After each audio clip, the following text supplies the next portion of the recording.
It's the conscious hour. So Easter Sunday's coming up. That's when Christ rose from the dead. Think about where we are right now in time.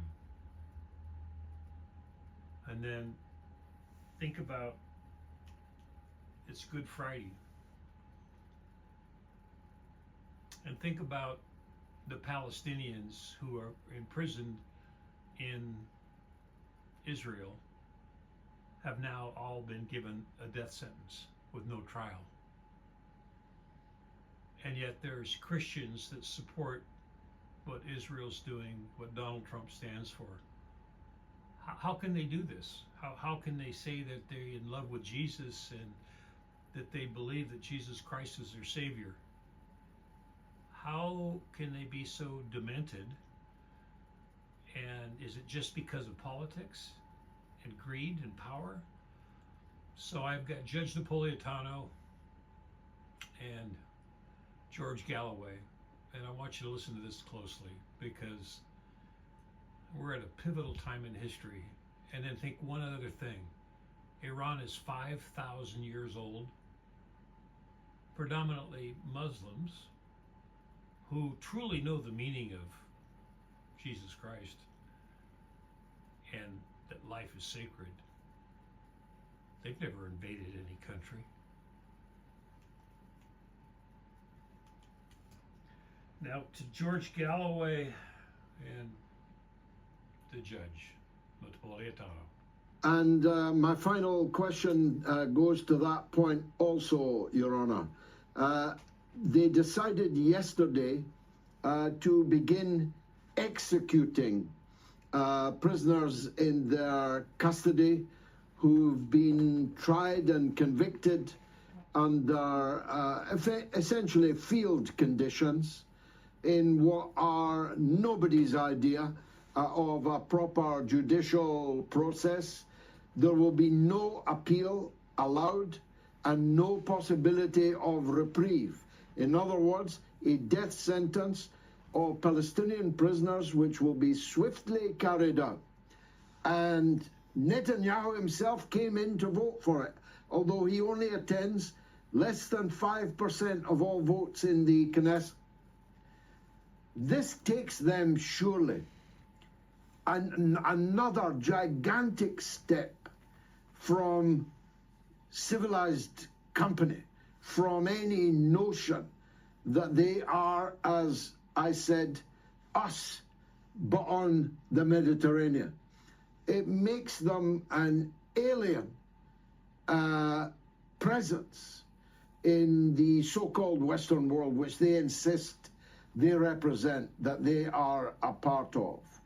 It is something that they cheered and hollered and whooped and congratulated each other. Ben Gvir even cracked open a bottle of champagne on the Knesset floor to celebrate it. How did it make you feel? It turned my stomach. Ben Gvir was also wearing an insignia in the lapel button opening of his jacket that was a noose, a hangman's noose. I honestly think the Israeli Supreme Court will invalidate this legislation, but the mindset, because at this moment, until it's signed into law, there is no death penalty in Israel. The mindset that manifested this is a criminal apartheid state. No state on the planet reserves the death penalty for just one ethnic religious group. This is a horrific piece of legislation. As I said, I'm convinced, much to Netanyahu's chagrin, that the Israeli Supreme Court will invalidate it. But these are not fair trials. This is not due process. Everywhere in the United States, in the states that do have death penalties, you're entitled to 2 appeals. This, of course, is a monstrosity. But Netanyahu may have achieved this purpose just by showing up and voting for it, because it shows he's one of the guys and he's willing to do what the crowds want. I don't think he's going to be around much longer. I think the damage to Israel from the Iranian retaliation is so severe that the public will have had enough of him. Like Trump,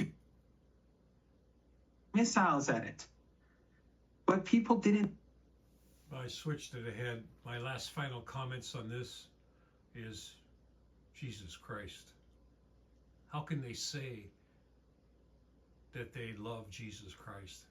How can they say that Jesus Christ is their Savior? How can they say that the end times are coming because now we're going into Valhalla or wherever the hell you're going? You're going to hell is where you're going. You're going to a deep, dark place because you brought this on. You, quote, pseudo-Christians. You aren't Christians. The only thing you believe in is money and power. That's the only thing you believe in. And we've destroyed the world because of that ideology that money has value and that we have to get as much as we can and win the game of Monopoly. Wake the fuck up. In 1971, the United States government, because of Tricky Dick Nixon, Richard Milhous Nixon, went off the gold standard. Why? Because we didn't have the money back up in gold, so I don't want to be embarrassed with this. Let's take us off the gold standard. I came home in 1971 to see my dad for dinner, and my mom and dad said, "Hey, Dad, your money's not worth anything." And he looked at me and he said, "You pulled $1 out. It's $1." I said, "No, it's a piece of paper. It's a piece of paper." Think about that. Somebody says, "What's he getting at?" I've said this to so many people, they just don't get it. If the piece of paper had no value and we built a whole world economy based on what? A fucking piece of paper.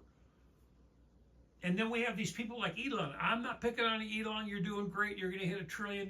That's fantastic. But you could never spend that money. And BlackRock and State Street and Vanguard and all these corporations have hundreds of quadrillions of money. They could never spend it. And we're ready to blow the fucking world up because of that. It's time to come to Jesus, folks. Yeah. You know, Sunday would be a great day for Jesus to come back. And he would crucify some of you. He would burn you in hell. And then there would be freedom, there would be light, there would be love, there would be joy, there would be passion and compassion for all people, all life, all life. The animals, the birds, the bees, everything. This is a gift. Our life on planet Earth is a gift. It's our home. And a bunch of fucking psychos want to blow the world up and destroy it for everybody else so they can have some more power and more money. Excuse me, to hell with you. Let's flush the fucking toilet. Let's flush it 3 times, folks. Every time you take a shit, every day, flush it 3 times. And just let go of that negative, dark, dark, dark evil. And then there'll be light. And then there'll be this radiant, radiant purple light that just comes down from the sky and it electrifies all of us. It just cleans out all of that old, archaic, old, evil shit. And the bankers, hey guys, don't worry. You know, Rothschild, the Warburgs, the Coons, the Lobes, and all the other, whoever the bankers are now, don't worry. You already own everything. You'll get all the credit you need. This is the Conscious Hour, folks. It's time to wake up. It's time to wake up.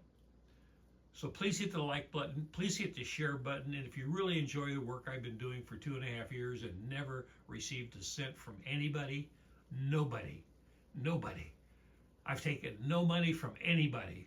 Why? Because I live to simply live. Because I embrace the teachings of St. Francis and Jesus' words. Thou shalt not kill, thou shalt not judge. Love thy neighbor as you love thyself. So let's love thyself. Thyself is all the people, all life on planet Earth. Okay? Let's do that. Just one time. Just this one time. Starting Friday morning.